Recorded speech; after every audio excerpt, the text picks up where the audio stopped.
Hey, ladies and gentlemen, boys and girls, welcome back to the Unfiltered Experience every Friday night here, 5 p.m. Pacific Standard Time, 8 p.m. Eastern Standard Time. Here, I am Christopher Rausch, along with Mr. Scott Goyette. What's going on, brother? I'm sweating. I don't know what the deal is, but we have this second part of our house. It's a little add-on. It's usually super cold in here, and I don't know what went down, but I walked in here and it's really hot, and I didn't have time to change anything. So I'm probably gonna start having little like sweat marks on me because I could feel it coming. So, but it's good. It's good. You know, it's like a little sauna. I'm gonna lose some weight back here tonight. Nice. You're already looking thinner, dude. Your face is looking thinner. It's from right now. I actually have been sweating for the last like 20 minutes. I'm sweating. This is from right now. I lost about 10 pounds in here. See, so that's why you need a bandana, man. It's like when I'm sweating, I'm like, okay, at least I'm not going on my face. At least it's not going on my face. I can feel it. You know, when you feel the beads starting right here, I'm going to start sweating. And I've got a fan. I could probably turn it on, but then you hear the noise. You hear the whoosh, whoosh, whoosh. Exactly. What's up, Kick-Ass Larry? Good evening. Good evening. Hey, ladies and gentlemen, boy, we have an amazing show for you tonight. Here we are in the first part of January. We're celebrating this week. Lots of different things, of course, here in our great nation. We have a new President Biden and Vice President Kamala Harris. So we're excited about that. We're excited moving forward with the country and moving forward with our lives and bringing you guys with us. So as always, please engage with us in the comments, ask us questions. Our guest tonight is definitely going to be one that you're going to want to ask questions of and engage with. Yes. So, man, it's been a great week, Scott. How's it been for you? It's been good. It's been super interestingly productive. You know, you said the same thing. I saw on one of your posts on social media that just good things are happening. And we talk about this all the time. When you start to align the heart and the mind, and it's really in alignment, and you really start dialing in on your why, the vehicles to make that why happen show up.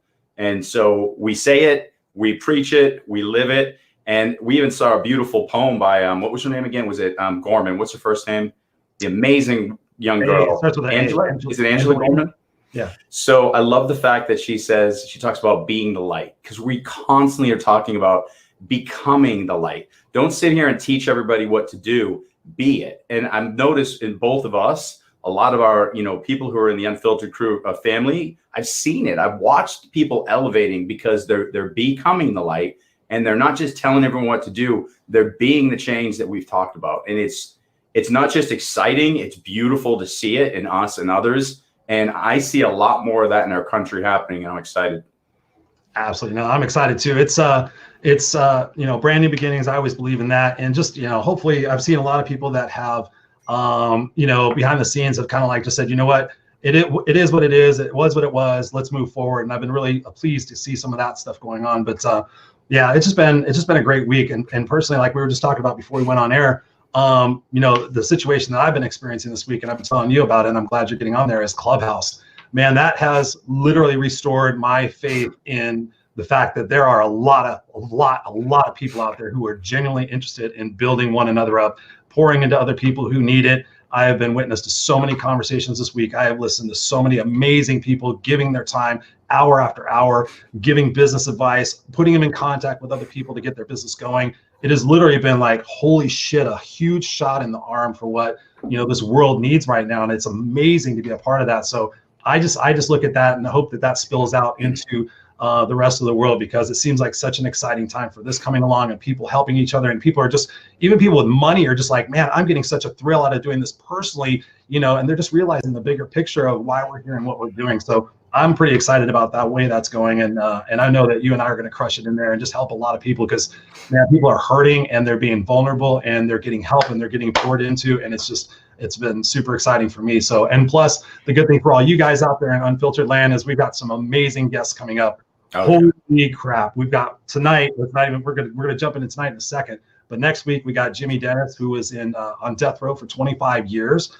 Just recently got released, I believe 2017. He's going to be on here for a special 2-hour episode to talk about what it was like to be on death row for 25 years, what it was like in solitary confinement, what it was like to come out, what it was like to keep hope and faith alive during those times, and still creating music and coming out and becoming an amazing individual. So we're excited about that. And then the week after that, we have, you guys may know her, you guys may not know her, but I know her and she's pretty fucking cool. Forbes Riley is going to be here on our show February 5th, rocking and rolling. If you don't know who she is, go Google her. She is a bottle rocket of energy. She's got a lot of passion. She's got immense knowledge. She's grown the infomercial business over $2 billion. She's just magnificent. I met her again on on Clubhouse. So again, we got some exciting stuff coming up. But Scott, please do us the honor of introducing our guest tonight. I'll do it. So one of the things that Chris and I talk about a lot is we talk about creating an identity, and creating that identity by really plugging in your why. And that why is also called your mission, and it's your mission, your purpose. The other thing that's super important is your vision. And your vision is what we're seeing. It's kind of that point where we're going to say, I'm going to move in this direction. And then, of course, the universe takes over and might move us in different places. But we're always looking to that vision.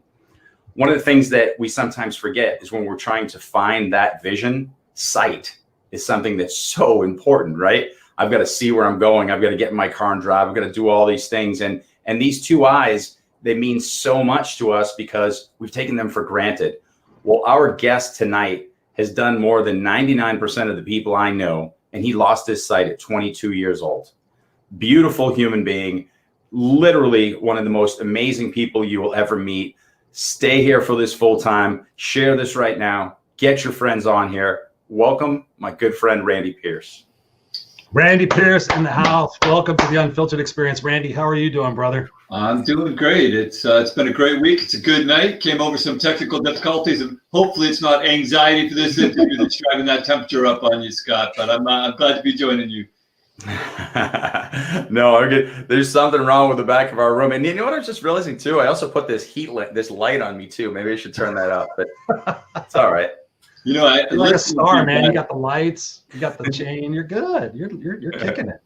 You know, I love your message of, become the light. But what jumped out of my mind as I was listening to you guys before coming on was this notion that when you're trying to become the light, when you're trying to figure out the light, sometimes all we do is reflect it, right? We hear what works for us, we see what works for us, and we just share that out. And that's a part of the journey to learning what your own light is that you can put out there, right? As you collect all the light that matters and shine it out for others. So reflecting it is good.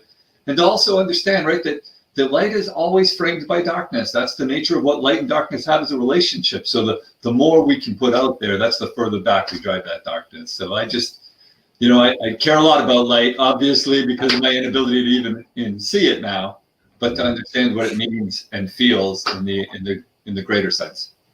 100%. And those words are going to start to come up more and more is, understanding what is light and darkness. And again, I love the fact that you just brought up that for light to exist, we've got to have darkness, and embracing those shadows and embracing all pieces of who we are.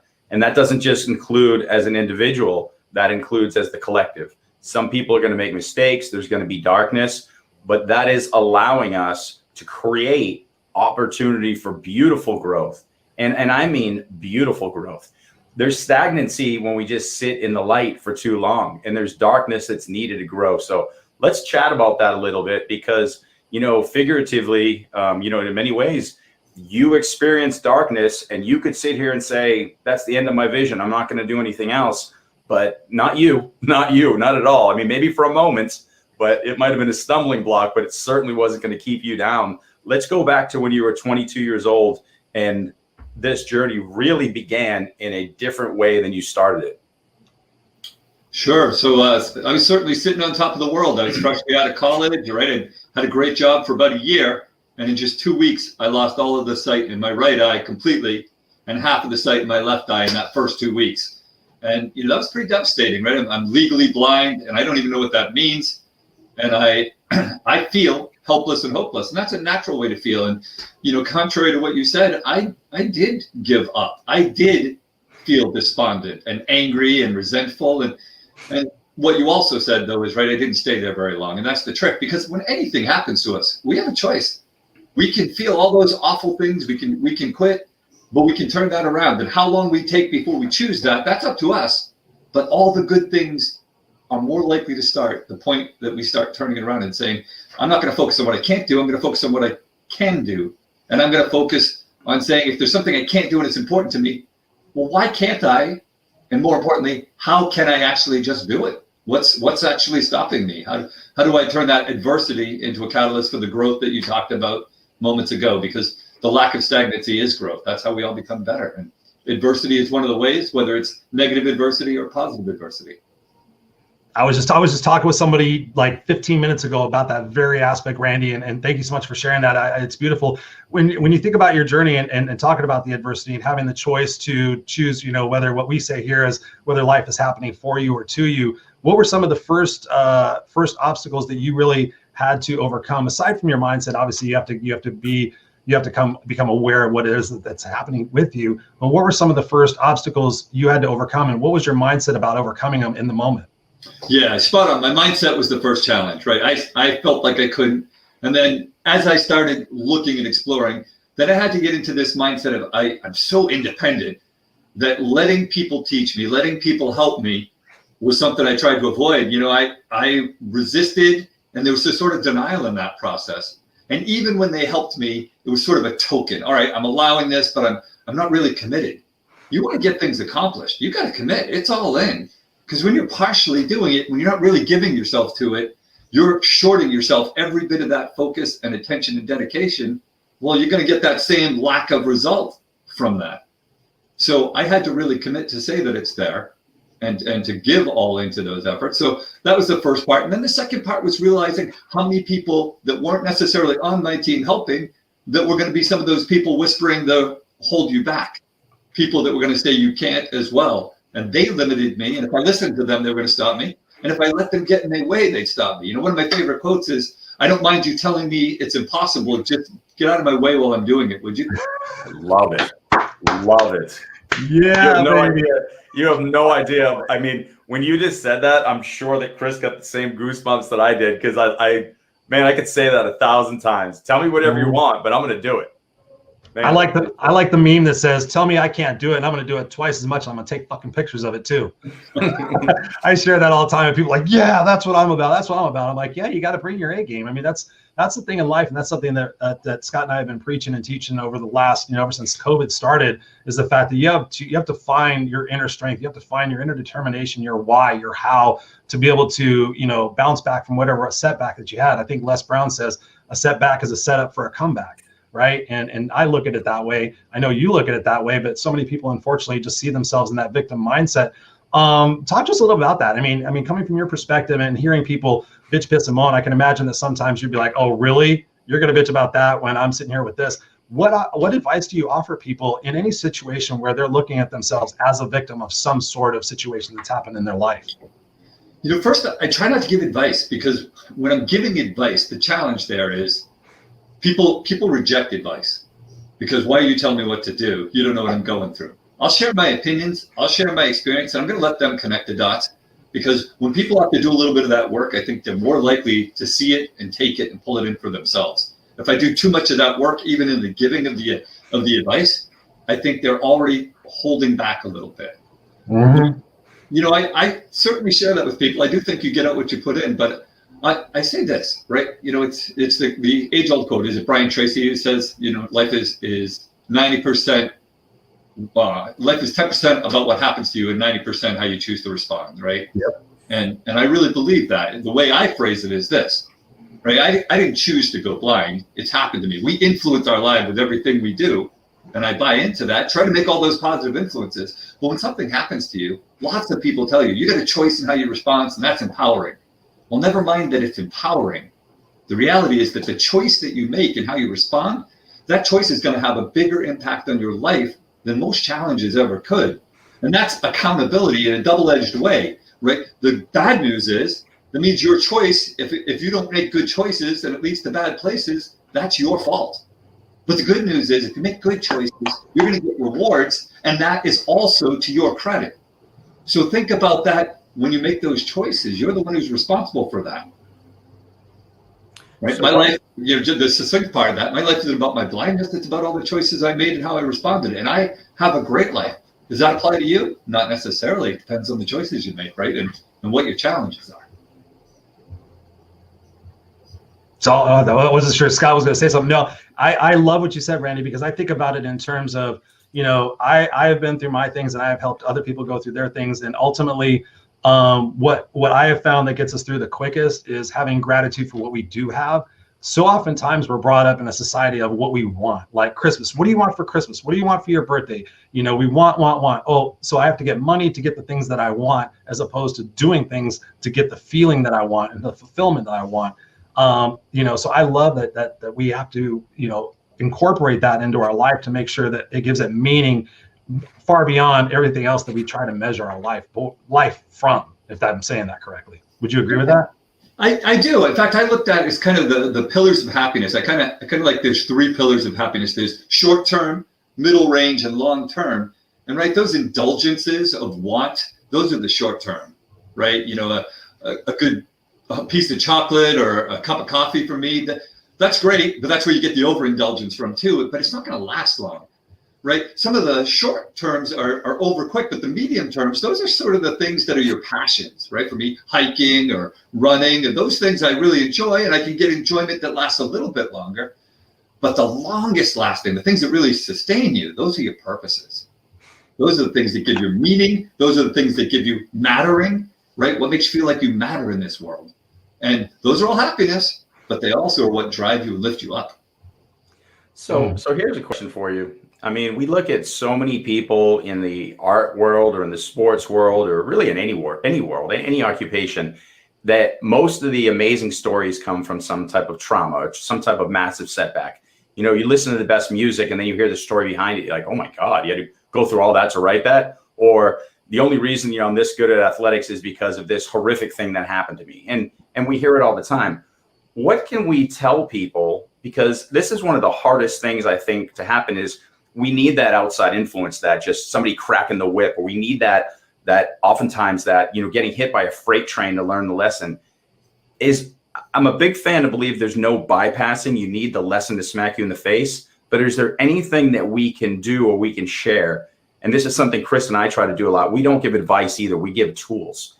Yeah. I guess the question is there any tool we could give somebody that if they're ready to receive it, something that you could suggest to really help them kickstart and go find that brilliance that we're always talking about, instead of needing that freight train to hit them? Does that make sense? Yeah, no, sure. No, I think there's 2 pieces of that. Question.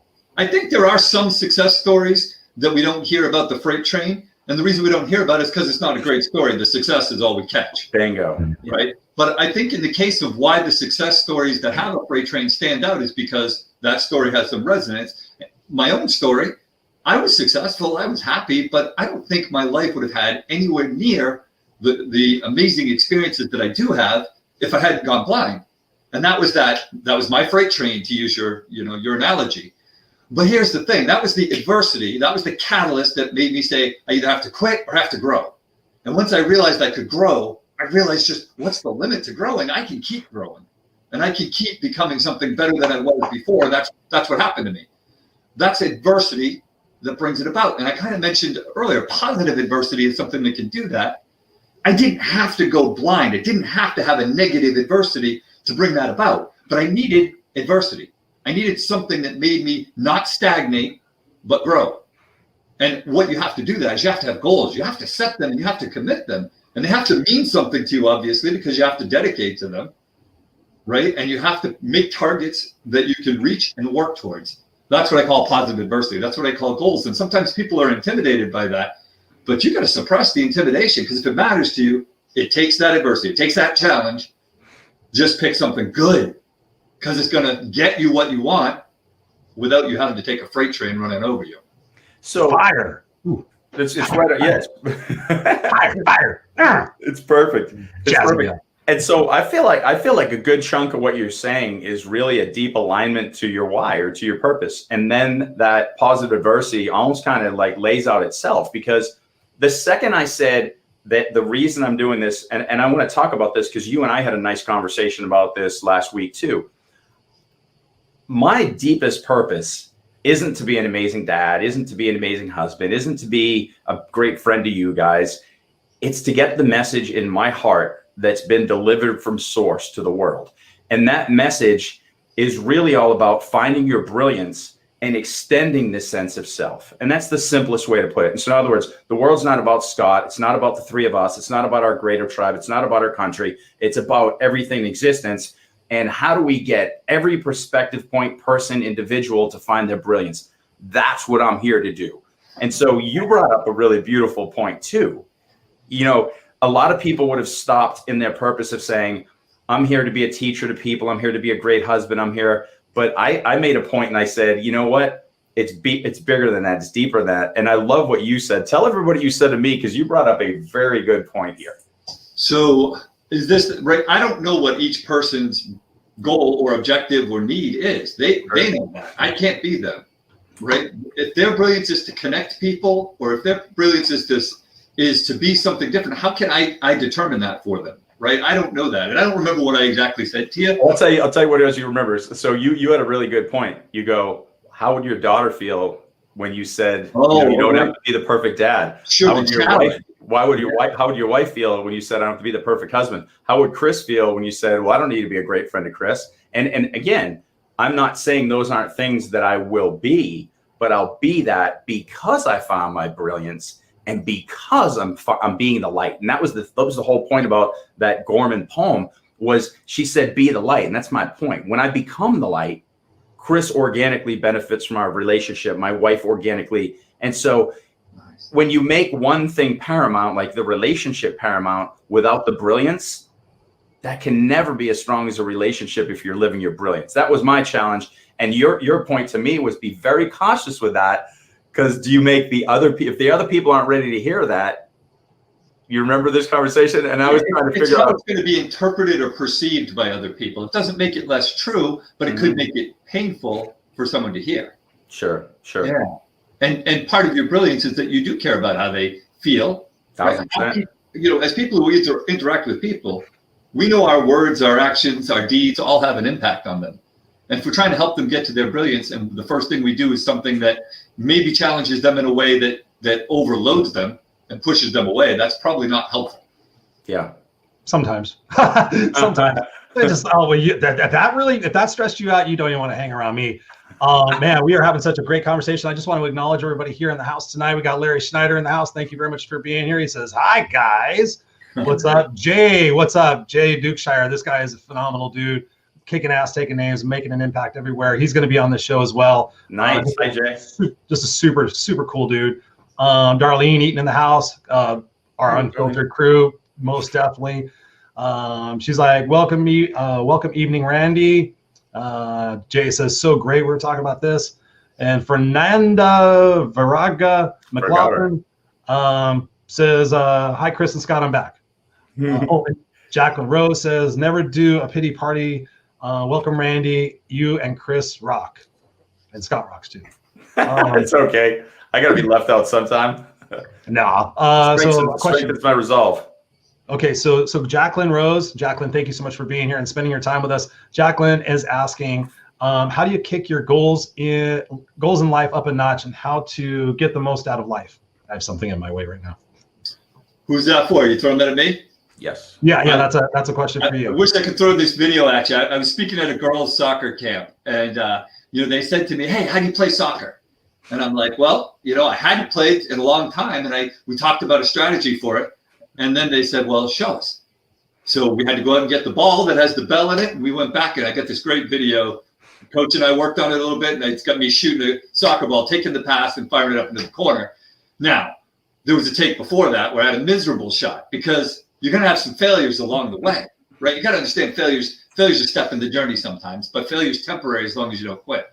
How you step it up is you set the goals, not because you think it's easy. You set the goals on the edge of your comfort zone, right? Because when you're on the edge of your comfort zone, that's when you're challenging yourself. That's when because if you're comfortable, it's harder to grow, because it's easier to just sit back, relax, and be stagnant.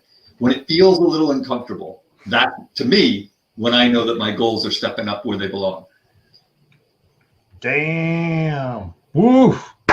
What do you guys think of that? Does that answer your question, Jack? We should find that video. Randy, what we can do after is we can put that video link in there. If it's on YouTube or wherever, we'll put that in. On my YouTube channel, on my adventure playout. So we absolutely have it. You can grab that easy.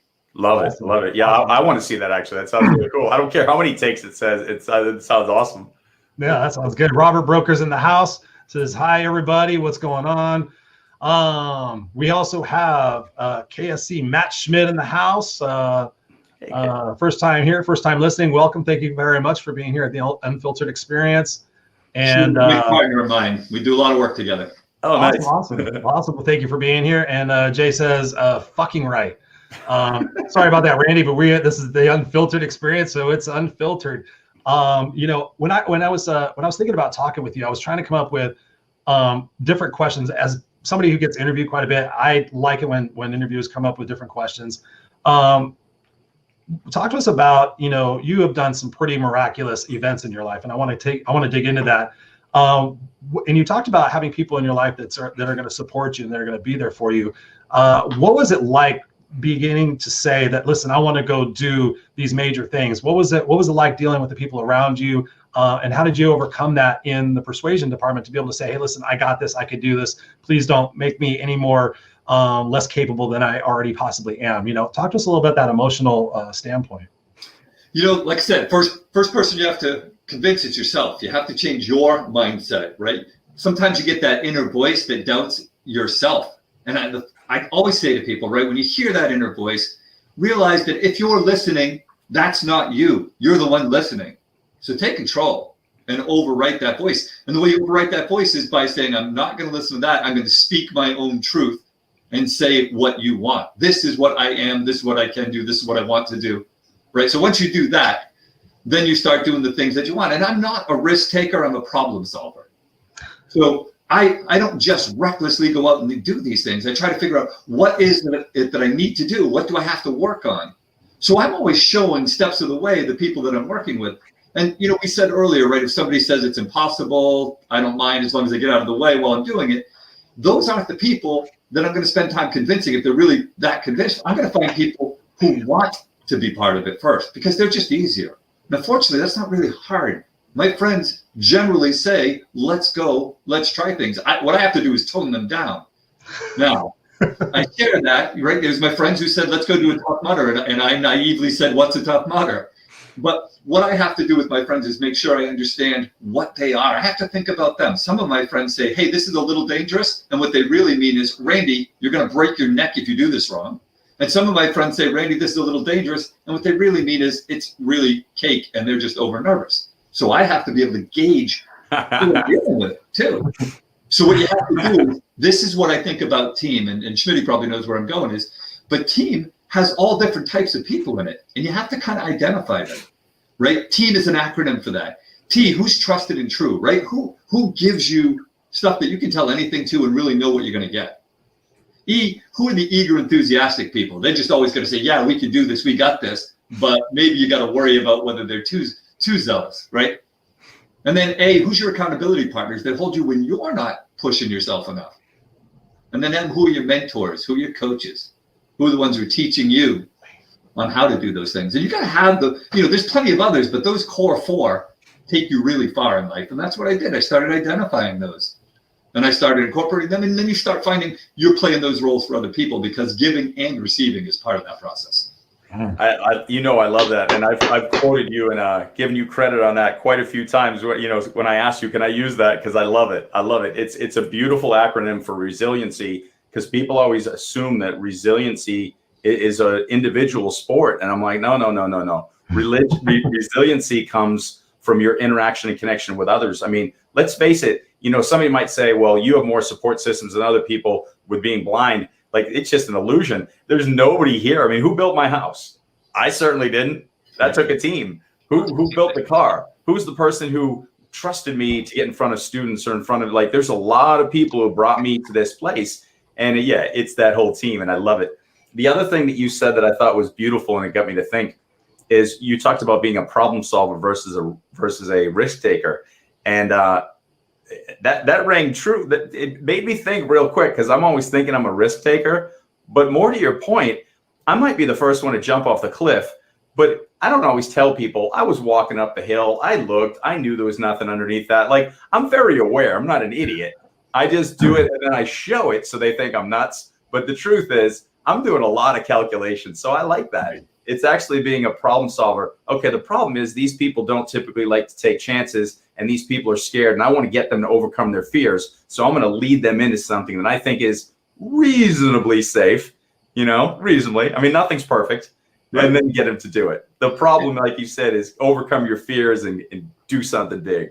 And you said it, nothing is safe. It's all about safer, right? So it's risk management. How do we reduce unnecessary risk, manipulate the risk so that the reward and risk ratio is right? Yeah. You know, the first time I climbed Mount Washington, a guy died on this edge the week before I had climbed it. And he climbed standing right near where I was standing. And what happened is he wanted to get a photo. And he walked right to the very edge, and it's wet, it's slippery, and there's a big drop off, and he went over the edge. And that's awful. Now, was that photo worth his life? Of course not. But did he have to risk his life to do that? Of course not. He could have tied off to go take that photo, or he could have taken it from further back. But if it's that good a photo, I'm not saying don't take it. Just tie off to do it, right? Do the risk management. Yeah. Yeah, and I've got actually we should exchange some pictures because I've done all the presidential peaks and we've gone up there in some of the crazy storming time, and we had 70-mile-an-hour winds the last time I did it, and we proceeded on a little longer and we got yelled at. You know, the guy who sits up in the weather tower up there, if you come walking in and they told you don't finish when you start, you get quite a reaming. I was like, am I in the military here? I thought it was like freshman year of basketball. I was getting screamed at. I was like, okay. But to that point, that's what he was talking about. Everyone stands next to an edge, gets caught. I mean, there's 70-mile-an-hour winds. That's not sometime a mistake. That's where you've got to be a problem solver versus an idiot. And so I'm just being honest. Like, there's been moments where I'm like, I'll show you the video later, but I was being pretty stupid. I was leaning like this. I'm leaning literally, it looks like 45 degrees to get, and the wind's blowing me. And we just kept going because we're like, we're going to do it. No one can stop us. And you know what I'm talking about, Randy, at the end of it, when you're coming up, that's where it gets crazier. If you're already nervous, you know, what was like this fifth peak, by the time you get to Mount Washington, it's scary. Like I was like, did we make a mistake here? And erase, sorry, whoops. Yeah. But oh man. So speaking of that, I mean, obviously that is such a milestone, Randy. Talk to us about what it took to prepare for that and to conquer that. I mean, that and your other accomplishments, I think, are absolutely fascinating in a world of so many people saying, you know, I can't exercise, I can't do this, I can't do that, I can't do this, I can't do that. I mean, what you've done is remarkable. So I'd like to dig into the mindset of that and what you had to do each and every step of the way to keep yourself, like you said, like Scott's going, okay, we could do this, and you know, talk to us a little bit about that process, because I think it'll be fascinating. So, you know, for me, it's just a gift hike, and that's how I view all of it, right? Every single hike. Because, you know, my condition that took my eyes is a neurological disorder. So it killed my optic nerve. And while I'm totally blind now because both optic nerves died, that's not where it stopped. It attacked my cerebellum, it attacked my sensory nerves. And I was in a wheelchair for 1 year, 8 months, and 21 days, which, right, that makes it clear how I felt about it. And when you can't walk, you realize what a gift it is. Right? When you have something taken away from you, take COVID-19, right? How many of us are going to come out of this and really have a greater appreciation for some of the things that we haven't been able to appreciate? And for me, walking was that. So once I worked my way out of the wheelchair, there was a lot to that. But now I'm walking, I realize what a gift it is. I start walking everywhere I can. I start realizing that hiking is just walking in glorious surroundings. So yeah, there's hard work to be done. And, you know, our mountains here are twisty, rocky, rooty. They're old mountains. They're stream beds. It's right. It's not a trail. It's where the ground kind of erupted and you kind of navigate your way through it. So I have to go slow and patiently sometimes. And I tell my friends, right, expectations. You're hiking with me, we're going to be slower than continental drift in some sections because I got to worry about my footing. Take me out in the winter and I can fly. And, you know, that's the big accomplishment in the Whites, is that I did all 48 in a single winter, which not a lot of people had done. But that's because my trail became smooth. So my biggest challenge went away. So, right, so what most people thought was probably the hardest wasn't the hardest. It's all about perception, right? Hard for somebody, easier for me in some ways, new challenges. But the whole mindset remains the same. Every time I go out, I realize I'm celebrating a gift that I once didn't have. So, right, there's a quote that John Wooten, right, the winningest basketball coach of college history, used to share. He took it from Ben Franklin. He said, we don't plan to fail, we fail to plan. And the whole notion is, what do I need, right? And Schmidt's probably over there laughing right now because this is the fundamental of what I say for everything when you plan your goals. 4 pieces at the trailhead. What do you show up at the trailhead needing? What's your preparation? right? Then on the path, how do you use all the tools and skills that you've practiced, that you've prepared with, so that you can handle the changes? And sometimes there are changes. Sometimes Scott's on his mountain trail and he discovers the winds are 70 miles an hour and it's not safe, and he really does have to say, we're not going to the higher summit today. Yeah. And then there's the third part is actually the summit. That's where you celebrate the accomplishment. That's where there's a lot of experience, but you're not done. Because what are you going to do? Live on the summit, right? You got to hike back down. And that's where I say back to base camp is where we return to kind of just have that opportunity to reflect and review on the whole experience. And that's everything. That's not just my hikes, that's my life, right? But absolutely my hikes. So I love your explanation too. And I asked you the same question when you were talking about Mount Washington and some of the presidential peaks up in the New Hampshire area. I was just visualizing, I've got bad ankles, how easy it is to roll your ankles there. So never mind, the steepness or any of that. It's just, it's an easy place to roll an ankle. And you're 6'4", 200 something pounds. I mean, it's crazy. So I find that insane that you're able to do that. And I think it's beautiful and we talked about it. You've got some amazing ankles, and better that I would have to tape my ankles every time I go up because I'm going to be rolling them. But you've also done Machu Picchu, and Kilimanjaro, correct? Yep. So those are some insane hikes. Wow. Anybody who's ever been to Machu Picchu, first of all, that's an amazing hike if you do like the 5-day journey. But then the steep journey is from Machu Picchu. You've got this amazing other hike that goes literally straight up. I mean, it's crazy. It's short, but it's pretty intense. Was that the hardest one? Was it Kilimanjaro? Tell us about the one that is literally the craziest. They all have different types of crazy, right? In Kilimanjaro, you get 1 breath per step, right? Because there's so little oxygen. And that means my guides can't talk to me. So I suddenly have guides that usually describe things I have to worry about, I'm not able to speak. That's the tough parts. But, the reality is Machu Picchu had some of the scariest things, but they have an anchor wire. And boy, if you let me anchor my arms, I've got strong arms. Now I add my legs, and my hands are my eyes when they can connect to the side. Were there scary points? Yeah. When you step out the room I'm talking about, there's suddenly a 2,000-foot drop and there's a staircase to the side you step up with no bottom. Now, scarier for my friends describing that to me and saying, I don't know how you're going to do this. Like, I don't want to see this. Oh yeah, no, and there's some of that. But, you got to watch the video. It's awesome. My first time learning to ski, that was sort of the fun experience of that. I got that exact quote. My wife said, I love the first day of video. Second day when I'm now starting wedge turns going down the mountain, she's like, that's really cool. Third day when I've learned parallel turns and I'm flying down the mountain, she's like, no more videos, please. Right? But yeah, Machu Picchu had some of the scariest and probably most dangerous things we've ever dealt with. Sure. But I would say that Kilimanjaro had the hardest physical time in some of those, just because of the oxygen and the long duration, no sleep, right? Lots of people having altitude sickness. It was challenging. So what's that like? Because I haven't done that. I've done Machu Picchu and I've been to Peru. I want to understand. That's something I would love to do. Like, I was with friends in South Africa, and we've talked about doing that. What is that like? Like, guide us through that. Is there a base camp you go to? Is it a 2-day event, a 1 day? Or what does that look like? So a 7-day event, and you can do it in different ways, right? And there are people who do it in shorter times, but the basic is they want you to do 6, 7, or 8 days even. Okay. And that's so you can acclimatize. And there's some medication that helps you take that, Diamox, and most of our group took it and had better results of it. We took it in the Andes. We had a really good experience with it. When we took it in Kilimanjaro, we had a mixed experience. So different days, different experiences. But really, it's this, right? Your blood cannot take the oxygen and transport it the way your muscles need. Yeah. So the result of that is your muscles are fatigued and weak. Now, digestion needs blood flow and oxygen, so you don't digest food very well.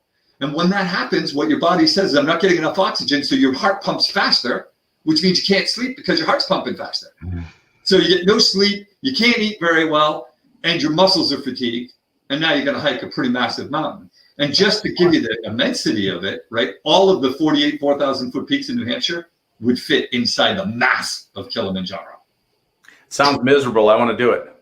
Now, that said, best experience many of our team ever had. I think Peru overtook that for a few of them. But Worst I've ever felt, people, this is a quote from a good friend of mine, worst I've ever felt, having the most amazing experience of my life. Sounds like parenting. But it's kind of like the marathons too. Sometimes in the moment, what you realize is this moment, I'm going to have a short time of really hard to get to something fantastic, and then I'm going to have the rest of my life to celebrate and appreciate it. It's worth that few moments of hard to get a lifetime of amazing. Wow. Because if you stop on that, if you say, no, I can't do it, then you get that short relief, but then you have a lifetime of regret. That's the wrong equation. That math doesn't work. Bam. No regrets. No regrets. No regrets. No regrets. I hashtag the shit out of that every single day of my life. That's one of the biggest things that scares me, honestly. Okay. I have to touch on this, Randy, because I was quite interested. Before we went live, I could hear some stuff going on in the background, and with technology being what it is, and obviously exponentially just massively growing, driverless cars and all this other stuff. Talk to us about if there's any technology now, because I mean, when I think about my friends that have been blind, I mean, I know they have a service dog and they have a couple other little things, but with technology being what it is, talk to us about how it aids you in getting around and quote unquote having a normal life. So technology is amazing, and the difference today from 20 years ago when I first went totally blind is incredible. Some of these things I didn't even envision.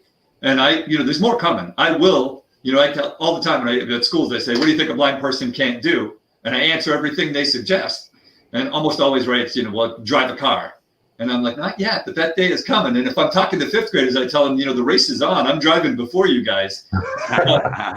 But the reality is I navigate the world on my own with ease, right? Whether it's with my guide dog, I don't have one presently. I lost my girl to cancer just in the middle of COVID, and it's not really easy to replace one right now. So there'll be a new guide coming, but we replaced a dog in that, right? My heart loves my dogs.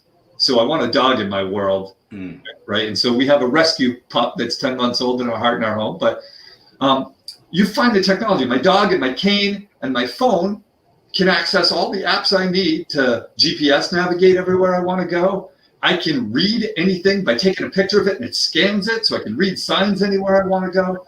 I mean, the world is totally available at my fingertips, or my watch. The other day, I kid you not, I took a phone call on my sunglasses from my watch. I feel like some spy thriller, right? But my sunglasses have their headphones, their Bluetooth headphones that go behind my ears and bone conductive, so my ears are free. They give me everything that's on my phone or my watch if I want. And I didn't have my phone with me. I was using my Apple Watch, but that takes calls, right? I mean, everything is available. But here's the trick. These are tools. Use the tool. Don't be used by the tool. Make sure you're fundamental to do everything you need so that you can do that with or without the tool to a reasonable satisfaction, and these enhance your life when you use them right. That's what I believe. Tools, Scott. That's what we bring. That's what we bring. Always bringing the tools, man. Jesus, Randy. I seriously, I'm gonna be dead. I'm always dead honest. I would love to take you around to all these people who are just so victim oriented about where it is and what they're doing, and I preach the hell out of if you don't know how to do something, you live in the greatest time of my existence that you can find the answer to anything. You can learn how to do anything. You can find tools and resources and people that will help you do anything. And people sit there on their own stuff and they don't do anything.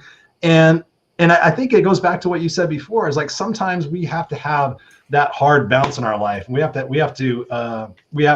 really experience, the depths of what it is that we're here to experience and have those learning lessons behind it. And that's one thing that we love teaching and giving people tools in our group coaching program, in our shows here, and what we do everywhere else in the world. So thank you for sharing that with me, because the spirit of your determination and your unstoppableness, your attitude, there is nothing, not a single solitary feeling that I get that you are any type of victim, and just such an inspiration. So thank you for sharing that with us. Scott, more questions? Well, one thing I want to bring up too, and I know Randy and I have talked about this too, and we've got to be cautious with this too, is sometimes, somebody like Randy can be such a beautiful person to look at and say, I can do that too. But you also can create distance between the victim and the ability to get out of victimhood. So they can look at him and say, oh, he's much better than me, and they can sink back in. What I'd love to challenge people to realize is Randy is you. He's a human being. Yeah. We're all a human being. Like, we can all tell our story. And one of the things I remember a therapist friend said, I'd always ask her questions like, hey, you know, what do people ask you? What are the biggest things? And she goes, you know what the worst thing is that happens is people come in and they say, well, the thing that I'm going through isn't even a big deal. I mean, look at all the other things. And everyone says the same thing. They say, what I'm going through isn't that big a deal. So the inner voice, that inner critic, is already shutting down the fact that what you're trying to overcome is important. You're saying they can do it, but they're more, you know, they have worse stories than me, and I still can't do it. I would like to get your perspective, Randy, from somebody who's overcome stuff, and we all have, but just tell people that first and foremost, we know whatever you're going through, that you've aligned and said, this is why I'm in victim status. What steps can we get them to take and realize that nobody's a superhero? We're human beings who made heroic action steps. So we took steps, we took big steps. And that's real. What do we tell these people to realize, listen, we get it. You're struggling, but you don't need to be a victim. So the guy who wrote the foreword to my book, right? I wrote a biography of my life, really my memoir, and I love it. I've known him since I was in college. He knew me before I was blind, and he said, the thing about Randy is he's totally ordinary. He's not the fastest guy. He's not the smartest guy. He's not anything superlative, except he's determined. And I respect and appreciate that, right? I am pretty ordinary, but I am also pretty determined. And, you know, people often say, right, well, you're so optimistic. You're so absolutely upbeat. And I say, well, wait a second. First off, we're talking and I'm in a good moment. Do I have my moments? Of course I do. We all stumble at times. And I may not be running out to Facebook to say, yep, my life is awful today. That's not my first post of the day. But I have those moments. I get up some days and I'm like, come on, blind again today, really? Right? And the trick for me is that I just don't stay in those moments, because it's like I said earlier, right? We have the choice of how long we're going to be there. But I get it. And, you know, the last part of it is that comparative mindset you get. When I was in the hospital going blind, that first time, I was in the hospital for 2 months, and they put me in a neurological ward, and every patient, every roommate I had really severe cerebral palsy. Couldn't speak. Each one of them couldn't take care of themselves in the situations they were. And I was thinking, look at what they're dealing with.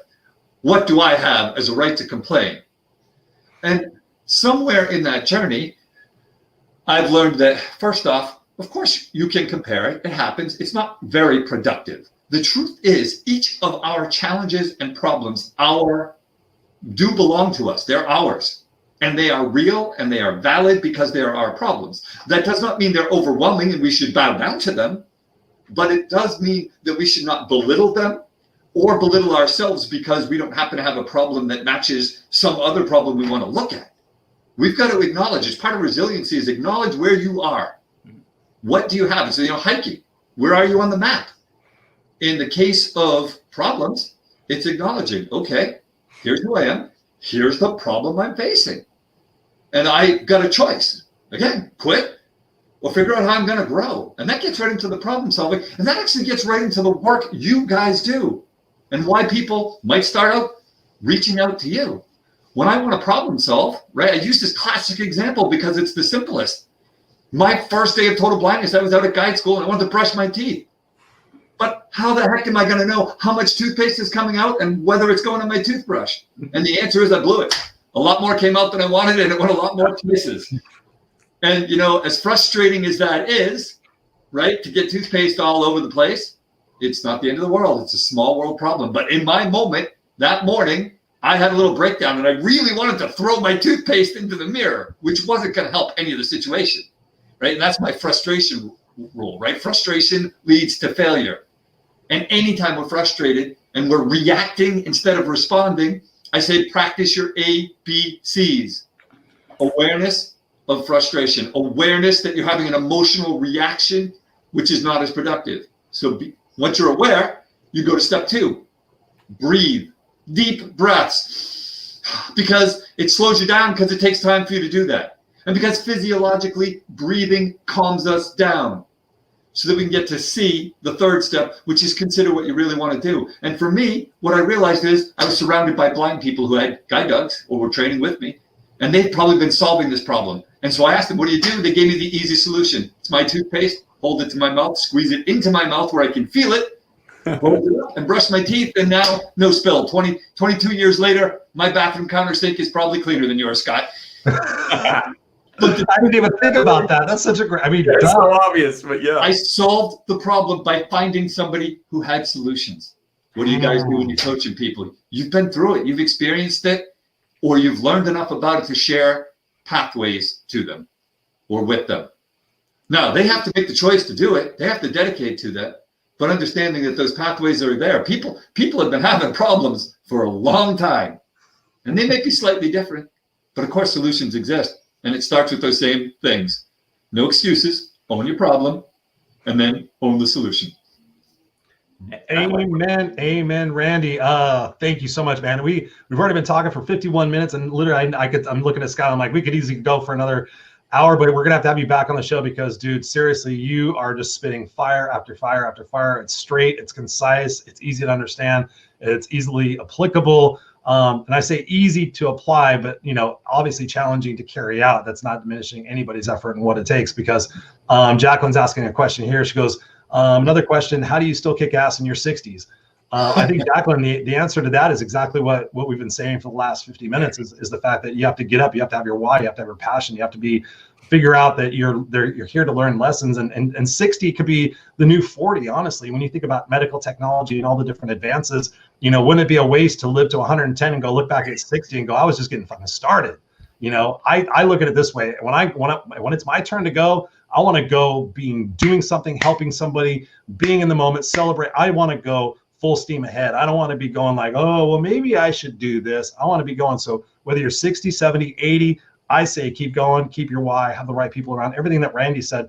So go back and listen to this. But I have one last parting question for you, Randy, and we got to wrap up. What's next for you, and where can people get a hold of you? So what are some of your next upcoming challenges, and where can people get a hold of you? So I just did in December a 54-mile run. That's my longest run to date. I just set my marathon record in September. I did a 3-hour, 25-minute marathon. And so my next goal is I'm going to take on a 100-mile run sometime in the spring is my goal. So that's probably the distance run. In the mental aspect, because that's kind of a physical aspect, I had a school reach out to me, said, we love your book.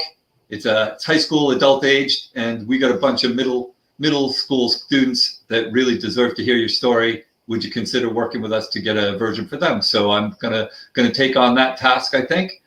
And I think just in the philanthropical world, right, I speak to students, and COVID hit, and I had spoken to almost 100,000 students in schools.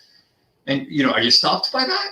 No, we just went virtual. And what I realized is it's a benefit in some ways, because now I don't have a geographical limitation. I'm going to be doing a presentation, all over the country. I've got one scheduled down in Texas, near to you, Scott, Plano, that just called in. And here I am in New Hampshire. So instead of reducing my message, it expands my ability to give the message. So those are things that are on my list. And where people can reach me is I have a website, 2020visionquest.org. So that's the numbers, 2020visionquest.org. And, we're all on all social media, YouTube, we're out there. I'm very responsive, reach out. And I've got a couple of TED Talks as well as a book. Cool. And just for your benefit, Randy, we've got your website streaming across the screen so everybody can see that and definitely connect with you. Go to his website, check him out. I mean, it's just absolutely mind-blowing what you've accomplished. You've already inspired me. So we're so happy to have you on the show. Scott, final questions, final thoughts before we send Randy back to the green room and we close out the show? I think that something that would be really fun to do is, we're talking about how do we start and give people tools and, get ourselves out of that victimhood. I think there's an amazing process when you're going to be training for this 100-mile run. I've got a good friend, Jeffrey Stukels, and he actually has done that one in, what's the one in Colorado? It's Leadville, thank you. So he's done that one. And so I would love to get the two of you on here together and talk about that training process, because he didn't start running till his 40s, and he just turned 50 last year, and he's done that. So when people are saying I can't, I would love to hear you guys talking through the process of training, because he's running alongside David Goggins, and you know who he is. And there's another example of a person who said, enough is enough. Victimhood is over. Here's the real me. And so I'd love to have that talk about how we can talk about one step. It's literally go outside and go for a half a mile run and say, I can't. And then you shut up and do it again.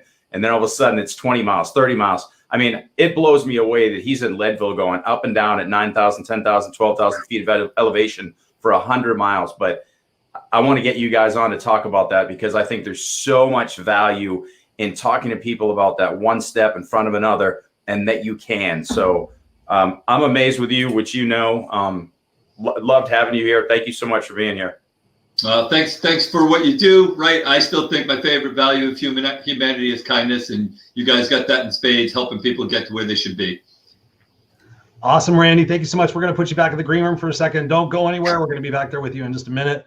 Wow, ladies and gentlemen, 56 minutes, still under an hour. Scott, we did it again. I could keep going. I have like 10 more questions at least to ask Randy, but we're definitely going to have Randy back on the Unfiltered Experience. What's your takeaway with that conversation, man? Because I'm just blown away. So the biggest thing, and I love the fact that he talked about positive adversity versus negative adversity, because so many of us wait for a kickstart, literally a kick in the pants. And so it's almost scary, because when we look at this, I think too many times people say he's different than me. And if you really listen to him talk, he's saying, I'm a human being who suddenly goes blind and says, I quit. I can't do this. This is horrible. And then says, no, wait.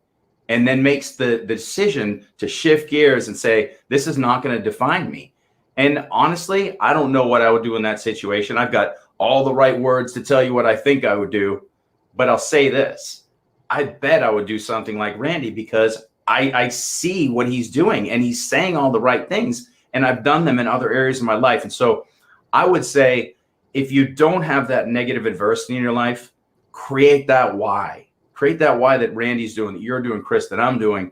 And that positive adversity will be a byproduct. That plan will lay itself out. You'll find the vision. Whether you see or don't see, you'll find the vision. You will achieve it, I promise, because you align to that why. So again, you don't need a horrible thing to happen to you to be massively successful. And I think that we need to realize that, and we can make the changes right now. Absolutely, Scott. I couldn't agree more. That's beautifully said. Beautifully said. I think for me, it's and as you were talking, I was thinking like, okay, how am I going to summarize this? And I have so many different things in my mind. But honestly, I love what he said about, okay, you have a situation you're in, and what do? You get resourceful. You have to figure out, okay, what's the next best step? And all throughout this week, I've been talking to people, and some reason everybody thinks that we have to take these giant steps. Mm-hmm. Like you and I discuss all the time in our coaching program, like they have to make a massive perspective shift or a massive discovery. And it's just like that constant, okay, I can see things different. I'm part of the solution. I'm not part of the problem. Tomorrow, I'm going to do one thing that moves me forward, and just continue to do that. And it's compound interest. And I love what Randy's message is. He goes, if you come across a situation, then you figure it out. You keep going. You have make sure you have the right resources. You do your planning. You're effective at it. You have a mission in your mind of what it is that you want to accomplish, and you make the commitment to carry that out. Jacqueline, to answer your question, that's exactly the formula for being successful. So I love how Randy said that, and just the pure determination and realization that life is short, and I could either sit here and wallow about it and have a pity party, as somebody has said in the comments, or you can actually get off your ass and go, hey man, I'm here for a reason. I'm here to go share my light and my brightness and go connect with other fellow humans and make the world a better place. Who it is, what we do,